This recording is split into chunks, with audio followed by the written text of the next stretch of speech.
சென்னை மாநகராட்சி மற்றும் நகராட்சிகளில் இயங்கி வரும் 620 அம்மா உணவகங்களை புதுப்பித்து சீரமைக்க முதலமைச்சர் விஜய் உத்தரவிட்டுள்ளார். தமிழ்நாட்டில் தற்போது பெருநகர சென்னை மாநகராட்சி மூலம் 383 அம்மா உணவகங்களும் மற்ற மாநகராட்சிகள் நகராட்சிகள் மூலமாக 237 உணவகங்களும் செயல்பட்டு வருகின்றன.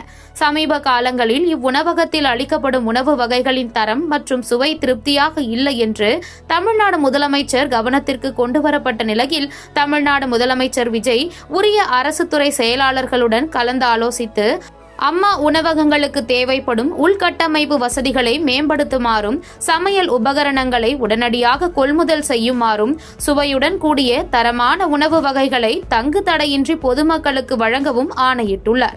இந்த மறுசீரமைப்பிற்கும் பொருட்கள் கொள்முதல் செய்வதற்கும் மாநகராட்சிகள் மற்றும் நகராட்சிகளின் பொது நிதியிலிருந்து செலவினங்களை மேற்கொள்ள முதலமைச்சர் விஜய் ஆணையிட்டுள்ளார்.